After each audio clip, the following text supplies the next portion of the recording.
La vida y el triste final de Alberto Cortés. Su esposa lloró y confirmó la noticia. Así se titularon los principales medios al anunciar en 2019 la partida del cantautor argentino que, con su voz profunda y sus letras cargadas de poesía, dejó una huella imposible de borrar en la música en español. Pero detrás del impacto del último adiós, late una biografía extensa que no cabe en una noticia de última hora, la de un niño de pueblo que aprendió a escuchar el murmullo de las cosas simples, la de un adolescente que se enamoró de la guitarra como otros se enamoran de una patria, la de un joven que cruzó un océano con la fe de quien apuesta su vida entera a una canción, y la de un adulto que diseñó una existencia sobria y sofisticada, hecha de bibliotecas, viajes, escenarios y silencios elegidos. Es una invitación a mirar el lujo desde otro ángulo. El del hombre que convirtió una habitación con libros en un palacio, un buen piano en una catedral y una letra bien dicha en un cofre inagotable. Desde el primer minuto, este documental propone un mapa minucioso: infancia, adolescencia y primeras composiciones, el salto decisivo a Buenos Aires y el entrenamiento profesional en conservatorio y radio, el viaje fundacional a Europa, con Bélgica y España como estaciones de prueba y destino, la consagración de los años 70 y 80 con canciones que se volvieron proverbios, la maduración del hombre público y la intimidad del esposo que encontró en Mercedes René Sanz un hogar y una brújula, los negocios discretos, las propiedades protegidas del ruido, la administración de un catálogo que produce dividendos mientras el mundo duerme, y, finalmente, la enfermedad, el hospital, el duelo y esa despedida que nos enseñó, sin morbo, cómo se apaga una voz cuando ya dijo lo que tenía que decir. La intriga que acompaña a los grandes nombres también recorre esta historia. Rumores de bienes no declarados, apartamentos en barrios codiciados de Madrid, una finca en Buenos Aires cuya existencia algunos juraron conocer y otros negaron, supuestas crisis matrimoniales que nunca pasaron del umbral de los titulares, y un testamento del que se habló con insistencia sin que nadie pudiera exhibirlo. No es nuestro objetivo alimentar el chisme, sino entender por qué la leyenda de Cortés se alimenta también de lo que no se dice. El cantautor de las cosas simples fue, según versiones, un administrador meticuloso de activos reales e intelectuales, el poeta que cantó a la vejez y a los perros callejeros, un hombre que supo capitalizar giras, reediciones y derechos de autor con el rigor de un economista.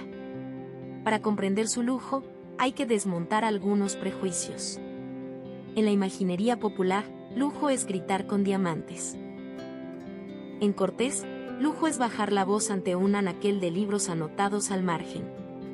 Lujo es la pluma que no falla, la mesa amplia donde cabe la reescritura, la butaca cómoda donde se escucha a Ravel para corregir una estrofa propia, el hotel silencioso que permite dormir 8 horas antes de la siguiente función, la agenda que prefiere un teatro con buena acústica a un estadio de ruido fácil. Ese lujo elegante y funcional convive, claro, con símbolos concretos, residencias bien ubicadas, sedanes europeos discretos, vuelos en clase ejecutiva o charters puntuales, colecciones pequeñas y costosas de objetos de escritura, vinos guardados con mimo y, por encima de todo, catálogos editoriales y fonográficos que sostienen la casa sin necesidad de exhibir la cuenta. No es casual que el relato de su vida se parezca a una novela de aprendizaje. Niño lector, adolescente tímido, joven obstinado, adulto consciente del valor del tiempo, viejo sabio que entiende que su legado no es una cifra sino un tono. Si a eso le sumamos la figura de René como eje emocional y logístico, compañera, guardiana de la intimidad, primera lectora y última voz del adiós, entendemos que el lujo mayor de Cortés fue haber elegido con quien compartir la riqueza que importa, la del sentido. También hay que decirlo desde el principio, este no es un memorial solemne. Es una crónica extensa, entusiasta y respetuosa que no regatea detalles. Entraremos en casas y camerinos, en estudios y librerías, en estaciones de tren y salas de hospital, en oficinas donde se firman regalías y en cocinas donde se apaga el fuego de madrugada porque la canción ya salió. El objetivo es mantener el pulso de un buen relato, frases que cuentan, transiciones fluidas, escenas que abren puertas. Sin prisas, con honestidad y con una mirada latinoamericana que reconoce en Cortés a un compatriota del idioma. Y por supuesto, llegaremos al capítulo más exigente, su muerte.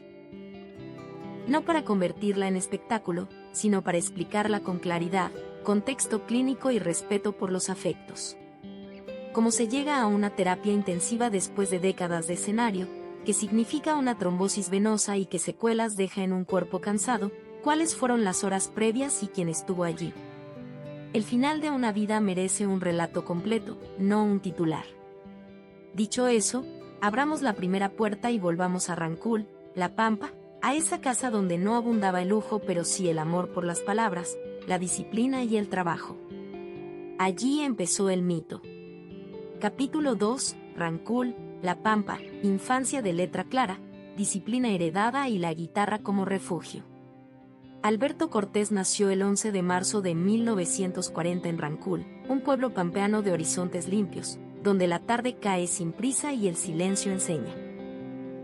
Hijo de José Cortés, inmigrante español de carácter cincelado por el esfuerzo, y de María, madre de ternura inagotable, creció en una casa donde las cuentas se llevaban con lápiz y rectitud, y donde la cultura no era un adorno, era una forma de respirar. En ese entorno humilde, el lujo era tener libros en buen estado, cuadernos sin manchas y una mesa despejada a la hora de estudiar. La noción de mérito que lo acompañará siempre nace aquí, no hay atajos, hay constancia. Aprendió a leer pronto y a escribir mejor que sus compañeros, no por precocidad exhibicionista, sino por gusto. Le fascinaba que las palabras, acomodadas con cuidado, pudieran mandar mensajes secretos de una cabeza a otra. Los maestros del pueblo lo señalaban por sus redacciones, los vecinos, por su forma de recitar poemas en los actos escolares. Aquella voz grave, todavía sin domar, ya contenía una promesa: cuando hablara en serio, habría que escucharla. Su padre, que respetaba la educación por encima de cualquier destreza, inculcó la idea de oficio. La música estaba bien como entretenimiento, la escuela, como salvavidas. Esa tensión, el mandato de la seguridad y el llamado del arte, es común en tantas familias latinoamericanas. En su caso, funcionó como motor. Para poder cantar sin culpa, había que estudiar con rigor. Por eso, incluso cuando la guitarra empezó a absorber sus tardes, los cuadernos seguían en orden y las calificaciones, a salvo. La guitarra, en realidad, no parecía destinada a cambiar un destino. Era un instrumento viejo, con cuerdas sufridas, que alguien dejó alguna vez y que él adoptó como quien adopta a un perro callejero, con paciencia, con cariño y sin exigirle más de lo que podía dar. De esa relación nacieron sus primeras melodías, más intuidas que escritas, y sus primeras canciones, más cercanas a la crónica local que a la declaración de amor universal. La plaza del pueblo, las bicicletas que se apilan, las voces de una sobremesa, el gesto de una abuela, la materia prima de su poética futura estaba ahí. En la adolescencia se volvió el chico que canta. No era un sobrenombre grandilocuente, era una forma afectuosa de señalar su vocación.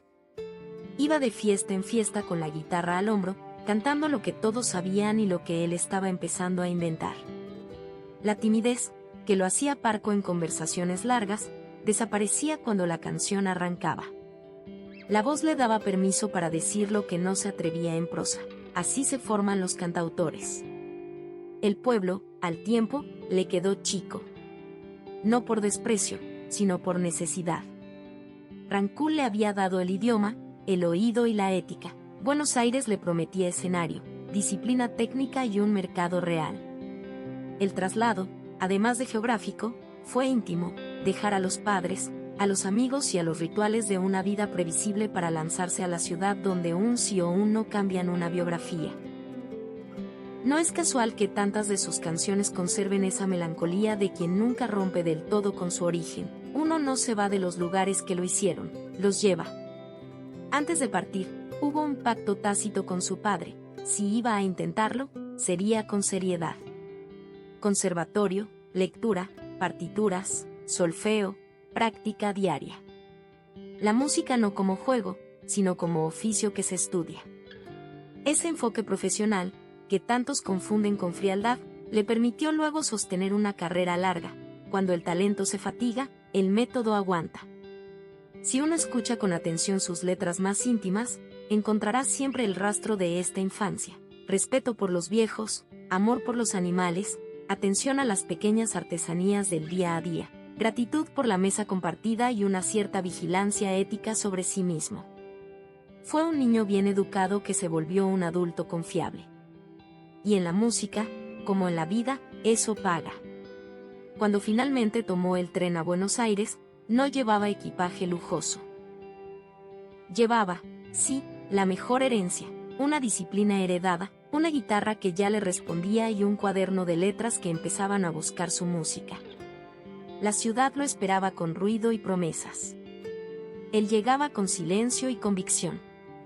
Capítulo 3. Buenos Aires y el salto al Atlántico, conservatorio, radio, Bruselas, Madrid y el nacimiento del cantautor. La capital fue, como suele ser, un choque eléctrico.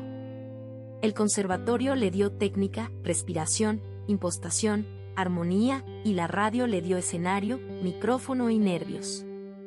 En esos años construyó dos competencias decisivas, la de escribir para su propia voz y la de cantar para un auditorio invisible pero exigente. Los concursos, las participaciones puntuales, los pequeños contratos de estudio moldearon la profesionalidad que luego se reconocerá en su puntualidad y en su respeto por los tiempos. Un ensayo sirve si se llega a la hora, una toma sirve si se está listo. Los primeros sencillos, a inicio de los 60, no fueron un fenómeno. Pero lo importante no fue el impacto, fue el registro. La industria tomó nota de una voz diferente, cálida y grave, con articulación clara y una dicción que permitía entender cada palabra sin sacrificar musicalidad.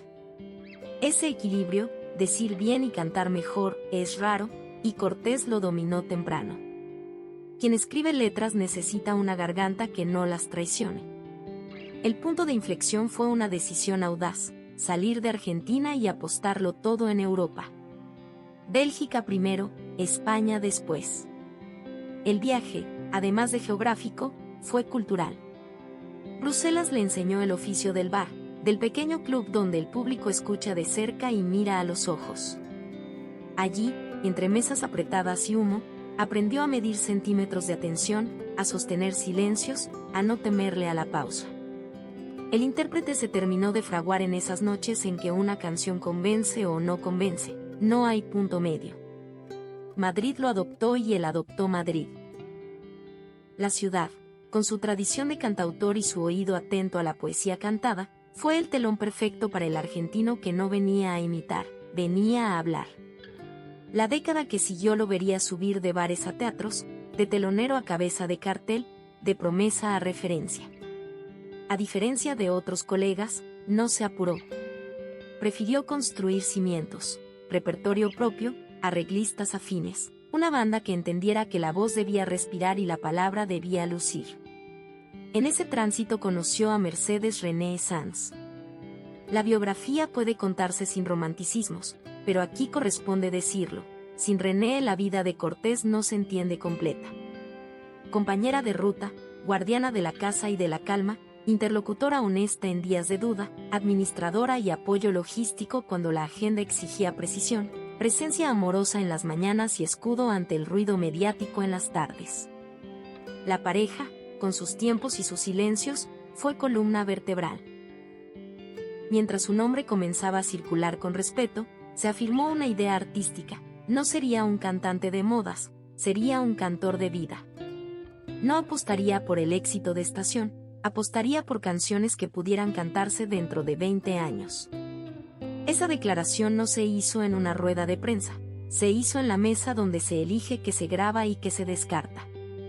Por eso, cuando miramos su discografía, vemos menos artificio y más contenido. Europa le enseñó también otro lujo, el del gusto.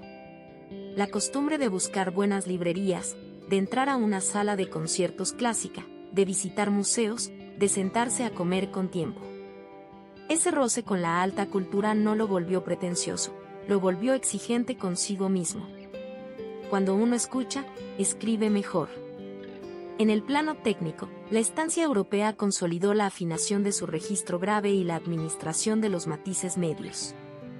El micrófono, ese instrumento que delata, se volvió su aliado. Aprendió a cantar cerca, a dejar que la palabra cargara el sentido y que la melodía lo abrazara. La canción de autor, cuando suena verdadera, nace de esa economía. No sobra nada, no falta nada. Al cabo de algunos años, el argentino de Rancul ya era, en Madrid, un nombre propio. Le faltaba, sin embargo, el golpe que transforma al respetado en imprescindible, una canción himno. Capítulo 4, la consagración, los años en que la poesía se volvió coro y las giras, rito compartido. La lista de títulos que marcaron su consagración es, en rigor, una lista de experiencias compartidas por millones. Cuando un amigo se va, mi árbol y yo, callejero, el abuelo, en un rincón del alma, castillos en el aire, te llegará una rosa. Cada una abrió una puerta concreta de la vida y la dejó ventilando para que el oyente se reconociera. Si el romanticismo de salón dominaba buena parte del mercado, Cortés ofreció otra cosa: filosofía amable, pensamiento cotidiano, ética sin moralina. No sermoneaba, contaba. Cuando un amigo se va se convirtió en el gran himno de despedida de habla hispana. No porque alguien lo decretara, sino porque miles lo eligieron en momentos de pérdida. Esa elección colectiva es la medida verdadera del impacto de un cantautor, cuando su texto se vuelve rito. Mi árbol y yo hizo lo propio con la memoria y la infancia, callejero, con la compasión y la dignidad anónima, el abuelo, con la vejez vista sin condescendencia. Para cada estación humana, Cortés escribió una canción útil. En los 70 y los 80, la geografía de sus giras dibuja un mapa afectivo de Iberoamérica, México, Argentina, Chile, España, Puerto Rico, Colombia. En México, territorio exigente y hospitalario con los poetas, fue adoptado como uno de los grandes trovadores latinoamericanos. En Argentina se le recibió como hijo que vuelve con historias. En España se le guardó un sitio en la genealogía de la canción de autor. En el Caribe la calidez del público fortaleció la certeza de que su voz cruzaba climas y costumbres con naturalidad. Sus conciertos no eran despliegues de artificio, eran ejercicios de escucha. Un foco limpio, una banda justa, arreglos que dejaban respirar, un piano que sabía cuándo sostener y cuándo callar, y una voz que prefería el matiz a la acrobacia. En ese formato, cada frase caía en su sitio y cada silencio significaba. El público, agradecido, aprendía a oír en voz baja y a aplaudir largo. La crítica lo bautizó con etiquetas que, lejos de enjaularlo, lo explicaban: el cantautor de las cosas simples, el filósofo con guitarra. No eran halagos vacíos, describían una práctica: convertir en canción la ética de la vida diaria. Ese ángulo le garantizó dos beneficios: permanencia, porque lo simple no envejece, y transversalidad, porque lo cotidiano nos incluye a todos. Hay carreras que sobreviven por renovación estética, la suya sobrevivió por fidelidad al tema. Los premios avalaron el recorrido: discos de oro y platino, giras con localidades agotadas, y, ya entrado el siglo, 4 Latin Grammy que sellaron reconocimiento institucional a un legado que el público había certificado décadas antes. Cortés no fue un cazador de galardones, fue, más bien, un profesional que entendió su valor simbólico y su utilidad para abrir puertas sin confundirse. Después de la ceremonia, había que volver a escribir. Un capítulo aparte merece su sociedad escénica con Facundo Cabral. Esas giras conjuntas, donde canción y reflexión se trenzaban, construyeron un formato que el público vivió como conversación íntima. Cabral, más anárquico; Cortés, más medido. La suma funcionaba porque no pretendía homogeneidad, sino diálogo. Aquellas noches dejaron una enseñanza práctica: el escenario puede ser un foro de pensamiento sin dejar de ser espectáculo. El negocio se benefició de la consagración con la herramienta más poderosa de la industria: el catálogo. Reediciones, compilaciones temáticas, box sets, licencias para sincronizaciones en cine y televisión, recopilatorios con inéditos y registros en vivo alimentaron un flujo que, bien administrado, se transforma en renta. Cortés entendió que la canción, además de emoción, es propiedad intelectual. Su cuidado se mide en contratos. En paralelo, se consolidó su manera de vestir la escena y la vida: sobriedad elegante. Trajes bien cortados, zapatos clásicos, una paleta que privilegiaba los tonos oscuros y un lenguaje corporal contenido. No necesitaba brillo, su brillo era la claridad de las palabras. Ese estilo, lejos de la estridencia, definió también su idea de lujo. Capítulo 5. La casa y el corazón. Mercedes René Sanz, la intimidad sin espectáculo y la ética del trabajo. En medio del ruido que genera cualquier éxito, la figura de René operó como un dique. Fue compañera emocional, sí, pero también un eje logístico sin el cual una carrera de décadas no se sostiene. Agendas, vuelos, hoteles, negociación de tiempos, cuidado de la salud, blindaje de la intimidad. En entrevistas tardías, Cortés la nombró como ancla, como guardiana, como la persona que lo sostuvo cuando la fama, esa marea que sube y baja sin aviso, amenazó con arrastrarlo a la orilla del agotamiento o del exceso. La casa que compartieron en Madrid no fue un palacio exuberante, fue un espacio deliberadamente pensado para escribir y vivir, biblioteca con anaqueles altos y mesas amplias, un piano bien afinado, luz natural generosa, una cocina que hacía las veces de espacio de conversación y diseño de gira, y una habitación principal donde el descanso era prioridad. Ese orden, que a algunos puede parecer mínimo, era un lujo de alta gama para un artista en gira permanente, el lujo de la regularidad. La intimidad matrimonial, como toda intimidad real, conoció estaciones. En los 90, distintas publicaciones insinuaron crisis provocadas por celos y distancias. Otras, por agotamiento de giras.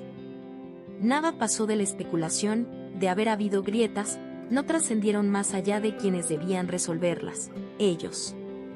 Lo que sí trascendió fue la duración del vínculo y el hecho de que, al final, fue René quien comunicó la muerte y quien sostuvo con dignidad la memoria del hombre.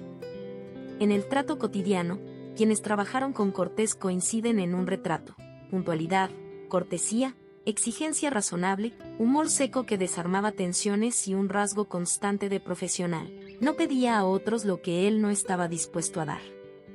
Si la prueba de sonido era a las 5 estaba. Si el ensayo debía repetirse, se repetía. Si el técnico necesitaba 20.000 contratos, se pensaban reediciones, se negociaban licencias y se discutía, con la serenidad que da la experiencia, qué canción volver a grabar y cuál dejar descansar. No es menor, un catálogo mal gestionado envejece, un catálogo bien cuidado rejuvenece con el público. En ese sentido, el matrimonio funcionó como un pequeño consejo de administración que protegía dos patrimonios, el emocional y el intelectual. La imagen pública de hombre íntegro no es un invento de prensa. Se construyó, día a día, en decisiones pequeñas, no decir lo que no debía decir, no alimentar polémicas, no entrar en discusiones de salón que alejan al artista de su oficio. Esa sobriedad, aun cuando pudo parecer hermética, le otorgó credibilidad cuando se habló. Y cuando cantó, todo lo demás se justificó. Entre amigos, se movió con naturalidad en círculos mixtos, músicos, escritores, periodistas culturales, promotores de teatro. No hubo culto a la celebridad por la celebridad, hubo respeto por el oficio ajeno. Esa red, invisible para el gran público, sostuvo giras, abrió salas, facilitó grabaciones. El lujo, otra vez, fue el de las relaciones bien llevadas, no el de las fotos espectaculares. Si hay una frase que resume este capítulo es esta: Cortés fue un hombre de casa que supo ser un hombre de mundo. Su hogar no lo aisló, lo preparó. Sus viajes no lo extraviaron, lo nutrieron. En ese equilibrio se forja una carrera larga. Capítulo 6. Fortuna y lujos discretos, residencias, autos, vuelos, colecciones, viajes y esas excentricidades que pocos contaban. Sección de farándula. El mito del cantautor austero convive con otro dato que rara vez se contaba con detalle. Cortés fue un administrador inteligente de su prosperidad.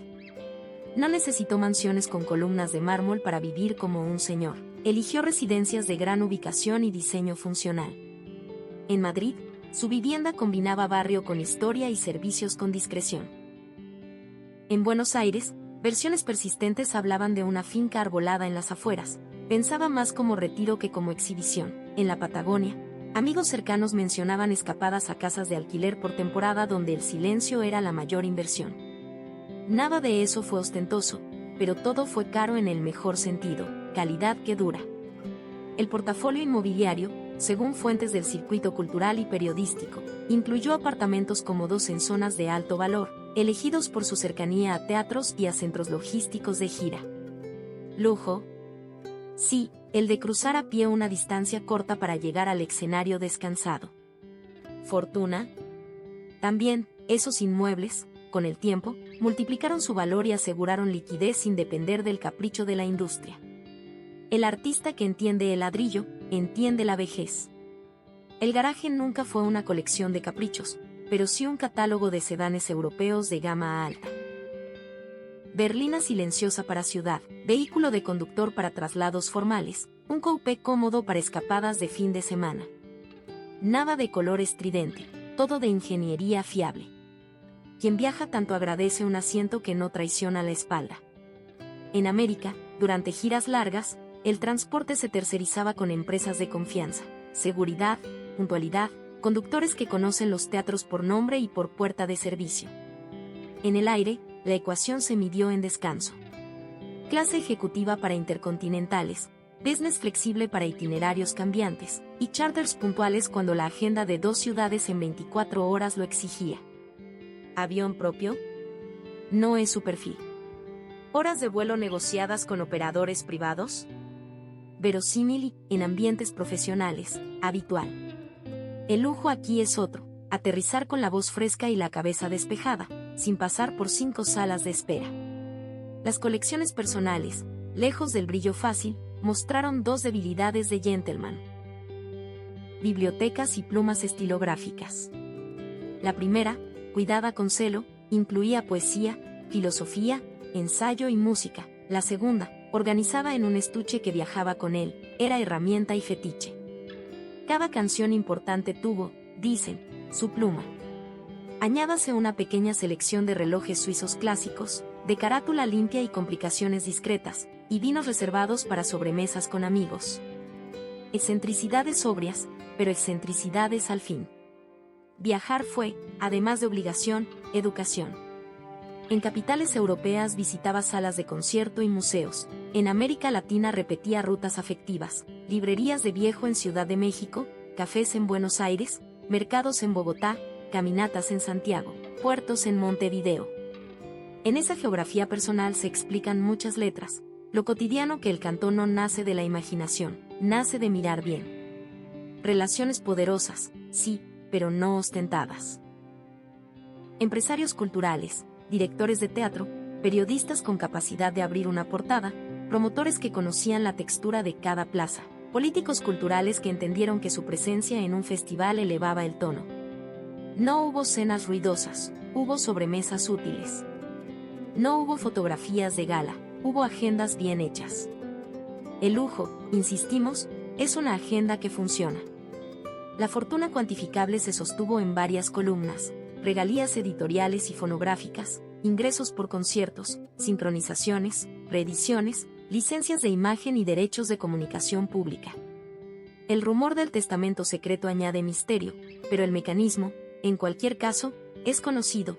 Cuando un catálogo tiene canciones que el pueblo adoptó, el flujo continúa. En vida, tomó decisiones que protegieron ese flujo, después, esas decisiones valen oro. Y para quienes buscaban espectáculo, sí, hubo anécdotas sabrosas.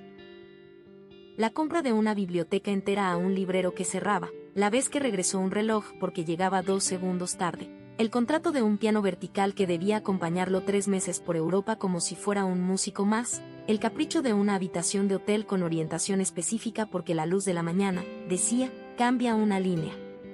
No son escándalos, son manías hermosas de quien vive de afinar detalles. Capítulo 7. Rumores, versiones y zonas grises, propiedades ocultas, crisis no confirmadas y el enigma del testamento. Después de su muerte, la prensa retomó historias que habían circulado por años. Una de las más insistentes fue la de propiedades no registradas en declaraciones públicas, apartamentos en barrios selectos de Madrid y una finca bonaerense con árboles antiguos y una casona de galerías. Las fuentes eran casi siempre, cercanos, vecinos, agentes inmobiliarios que pidieron reserva. La veracidad nunca pudo probarse documentalmente ante cámaras, pero la persistencia del relato sugiere al menos una cosa: Cortés protegió su casa de la voracidad mediática. Otra versión apuntó a una crisis matrimonial fuerte en los años 90, vinculada a celos y a largas separaciones por giras. Quienes convivieron con la pareja en esos años reconocen tensiones naturales en dos personas que trabajan con la presión del éxito y la distancia, pero niegan dramatismos de telenovela. Si hubo fisuras, se repararon a puerta cerrada. La evidencia objetiva es la continuidad del vínculo y la presencia de René en todas las estaciones clave. El testamento secreto es, quizá, el rumor más atractivo para el público. La hipótesis: Cortés habría dejado instrucciones minuciosas para la administración de regalías y derechos, así como disposiciones sobre bienes específicos, y ese documento estaría resguardado por un círculo legal muy pequeño. ¿Existió? No hay confirmación pública. ¿Es verosímil? Sí. Un artista con su lucidez previsora difícilmente dejaría al azar el destino de su obra. Que la discreción haya prevalecido no desacredita el hecho, lo honra. Algunos titulares hablaron también de una vida de lujo que contradeciría su discurso sobre la sencillez. La dicotomía es falsa. Cortés no predicó pobreza, predicó sentido. Que haya vivido en buenas casas, que se haya desplazado con comodidad, que haya comprado libros y vinos caros, que haya elegido sedanes discretos, no contradice su ética. La coherencia no se mide por el precio de la butaca, sino por el uso del tiempo, por el respeto al público y por la autenticidad del mensaje. Hubo, como en toda carrera larga, malos entendidos con colegas y promotores. Alguna fecha cancelada a última hora por motivos de salud generó resquemores. Alguna diferencia en un contrato provocó distancias.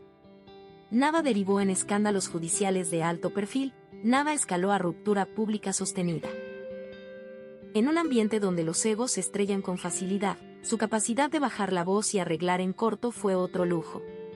Se mencionó también la posibilidad de inversiones financieras conservadoras, bonos, depósitos a plazo, participaciones discretas en pequeñas sociedades culturales. Nada glamoroso, todo sensato. Si uno mira su trato con el dinero a través de su trato con las canciones, cuidado, paciencia, largo plazo, entiende por qué su vejez no estuvo hecha de apuros. Otra zona gris, menos comentada, tiene que ver con su influencia en programaciones y festivales. En España y América Latina, su nombre abría puertas y eso le dio, inevitablemente, capacidad de sugerir, de recomendar a jóvenes, de corregir algún desajuste de producción. No fue un cacique, fue un referente. Cuando la autoridad no se usa para aplastar, sino para ordenar, el rumor se apaga solo. Al final, lo que queda de este capítulo no es la lista de conjeturas, sino una imagen. La de un hombre que procuró que lo importante estuviera a salvo. Los rumores son parte del precio de la fama, la vida real, para quien la sabe llevar, está en otro lado. Capítulo 8, Enfermedad, Hospital y Despedida, crónica detallada de las últimas semanas 2019. La década de 2010 había traído señales de alerta. Algunos conciertos lo mostraron fatigado, con pausas más largas, con una necesidad de respirar que el público interpretó con cariño, no con impaciencia. En 2018, una hospitalización por problemas gástricos encendió luces amarillas. En realidad, arrastraba ya complicaciones circulatorias que, en un cuerpo que había vivido en avión y escenario, pedían descanso. Aún así, el impulso de cantar pudo más que cualquier recomendación. Redujo fechas, sí, pero no renunció. A inicios de 2019, su salud se volvió tema de conversación entre colegas y amigos. Hubo días buenos, con caminatas y lecturas, y días de cansancio liso, de esos en que el cuerpo pide sofá y silencio. Un malestar dio paso a estudios más precisos y estos, a una internación en Madrid. Esa palabra, internación, cambia el aire de una casa. Entran horarios de hospital, turnos familiares, llamadas medidas. René asumió, como siempre, el rol de organizadora y guardiana. Los partes médicos, sobrios, hablaban de una trombosis venosa con impacto cardiovascular. Para quien no conoce el lenguaje clínico, conviene explicarlo. Un coágulo en el sistema venoso puede emigrar, complicar el flujo y exigir al corazón un esfuerzo para el que, a esa edad, ya no hay reservas amplias. La terapia anticoagulante, el monitoreo estrecho, el control de signos y la vigilancia de posibles infecciones conformaron el protocolo. El hospital, con su luz de pasillo que nunca se apaga, se convirtió en estación de espera. Pasaron los días entre pequeñas victorias, una tarde sin dolor, una noche con mejor sueño, un análisis que favorecía y previsiones cautas. El cardiograma que no mejoraba lo suficiente, la preocupación por un cuadro respiratorio asociado, el miedo legítimo a una recaída súbita. Quien ha acompañado a un enfermo mayor sabe que la medicina es también contención anímica. En ese cuidado, René y los pocos autorizados encontraron la manera de sostenerlo sin invadirlo. La madrugada del 4 de abril de 2019, el hospital comunicó el desenlace. Alberto Cortés había muerto en Madrid a los 79 años. La causa oficial fue un fallo cardíaco derivado de la trombosis venosa que lo había mantenido internado. Los profesionales hablaron con respeto, la familia, con dolor contenido, los amigos, con esa mezcla de incredulidad y aceptación que acompaña a las partidas anunciadas. La noticia cruzó el Atlántico en minutos y llegó, como llegan las canciones, a todas partes. La reacción del mundo artístico fue inmediata y transversal. Desde México hasta Argentina, de España a Puerto Rico, colegas y oyentes hicieron lo que debían, poner sus canciones. Las radios programaron especiales, las plataformas vieron subir los gráficos, los teatros dedicaron minutos de silencio. Fue un duelo culto y popular a la vez, como corresponde a un poeta al que se le debe gratitud. El velatorio, íntimo, respetó el deseo de proteger la privacidad sin impedir el homenaje. No hubo circo, no hubo cámaras indiscretas. Hubo flores, hubo silencio, hubo abrazos. Hubo, también, una certeza. El hombre que había cantado la despedida de amigos ajenos se había ganado la despedida justa para sí mismo. Cuando un amigo se va sonó en muchas casas esa noche, y sonó, sobre todo, en ese lugar del cuerpo donde guardamos lo que importa. Para René, el trance fue doble, comunicar al mundo lo que ya sabía desde horas antes y sostener una casa que, sin su voz, cambiaba de sonido. Su declaración, breve, precisa, amorosa, fijó el tono de los días siguientes, nada de exhibición, sí a la memoria. Esas actitudes dicen más que cualquier comunicado extenso. Marcan el nivel de una vida. El periodismo responsable cumplió su papel con alturas, explicaciones médicas sin morbo, obituarios que repasaron su obra sin repetir lugares comunes, recuerdos de colegas que contaron anécdotas de camerino y carretera con respeto. Por supuesto, hubo excepciones amarillistas, pero el conjunto estuvo a la altura del hombre que despedían. Las semanas siguientes fueron de acomodo emocional y administrativo. Había que atender asuntos de familia, de catálogo, de compromisos vigentes. El consuelo vino por donde debía venir, por la obra. Canciones que parecían escritas para otros funerales se volvieron, de pronto, autoelegías. Y en ese espejo, todos entendimos que el poeta había preparado su despedida escribiendo para nosotros. Queda, de ese tránsito final, una enseñanza sencilla: morir bien es, también, el resultado de haber vivido con orden. La despedida de Cortés no fue un caos, fue un cierre coherente con su biografía. Capítulo 9. Legado, patrimonio intelectual y vigencia. Como una voz sigue generando riqueza y sentido en 2025. La herencia que importa, la de las canciones, quedó en estado de revista. Cuando un amigo se va, mi árbol y yo, callejero, en un rincón del alma, castillos en el aire, el abuelo y tantas otras mantienen, en 2025, un caudal estable de reproducciones, sincronizaciones y versiones. En hogares, escuelas, actos públicos y ceremonias privadas, su obra sigue cumpliendo función. Ese uso social es el mejor seguro de vida de un catálogo. El patrimonio intelectual, editorial y fonográfico, exige administración técnica, sociedades de gestión, editoras, sellos, contratos territoriales, ventanas de exclusividad, monitoreo antipiratería. Nada de eso suena a poesía, pero todo eso la sostiene. En la medida en que sus custodios han conservado el equilibrio entre proteger y difundir, el legado de Cortés ha evitado dos riesgos: el del abuso comercial que marchita y el del purismo paralizante que esconde. la figura de René, otra vez, aparece como garantía. Su criterio, forjado en décadas de trabajo junto a él, orienta decisiones sobre reediciones, lanzamientos póstumos y licencias. No hay apuro por sacar todo, hay prudencia para publicarlo justo en el momento correcto, un vinilo con remasterización cuidadosa, una edición comentada de letras, un registro en vivo que capture la verdad del escenario. El público, inteligente, agradece. En lo económico, esa prudencia se traduce en flujo sostenido. Los picos de consumo tras la muerte se estabilizaron en una meseta alta que permite proyectar a largo plazo, mantenimiento de archivos, digitalización de masters, restauración de cintas, acuerdos con plataformas de alta fidelidad y, por supuesto, inversiones conservadoras que preserven valor. El lujo, otra vez, es la continuidad. En lo simbólico, la vigencia se mide en homenajes de calidad. Recitales tributo que no deforman, ciclos académicos que estudian sus letras en universidades, proyectos pedagógicos que usan sus canciones para trabajar valores y memoria. Cortés, que cantó a la ética sin moralina, se convirtió en material pedagógico sin caer en el catecismo. Esa es una de sus victorias más limpias. En la industria, su nombre conserva peso. Programadores de festivales lo invocan como referencia de formato, jóvenes cantautores lo citan como influencia, productores de teatro musical exploran dramatizaciones de su obra, cineastas buscan sincronizaciones puntuales. La marca Alberto Cortés no es un logo, es un estándar de calidad asociado a la palabra bien dicha. Mientras ese estándar se respete, la rentabilidad seguirá atada a la dignidad. La geografía emocional de su público permanece activa. En México, su repertorio se canta en auditorios y en sobremesas. En Argentina, su figura guarda sitio de honor en el álbum familiar. En España, su nombre se pronuncia con la naturalidad de quien nombra a un vecino ilustre.